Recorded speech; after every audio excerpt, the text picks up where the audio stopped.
We just watched the child's mind grow. But Vygotsky reminded us that development is social, so now we turn to the emotional bonds at its center.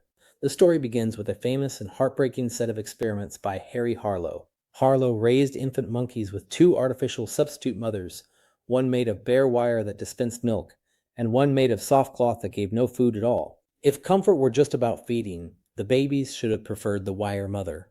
They didn't.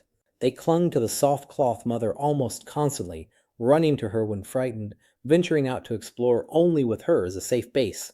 Harlow had shown that the need for comfort and contact is profound and primary, not a side effect of being fed. From there, psychologist Mary Ainsworth developed a clever procedure called the strange situation to study attachment in human infants. She watched how babies reacted when their mother briefly left the room and then returned.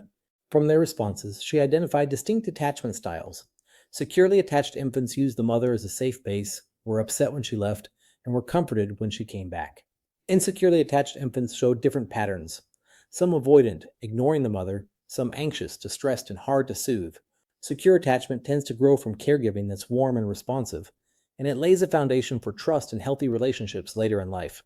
Attachment is shaped partly by the child's own inborn temperament, the basic emotional style, easygoing or difficult or slow to warm up, that's visible almost from birth. Development is always this two-way street, child and caregiver shaping each other. The broader pattern of how parents raise children also matters. Researchers describe several parenting styles. Authoritative parents are both warm and firm, high in support and high in reasonable expectations, and their children tend to fare best. Authoritarian parents are strict but cold, heavy on rules and light on warmth. Permissive parents are warm but set few limits. The authoritative blend, demanding and responsive at once, is consistently linked to the best outcomes. Alongside all this, the psychologist Erikson described development as a series of psychosocial crises across the entire lifespan. Trust versus mistrust in infancy and on through each stage of life. Each is a tension to resolve.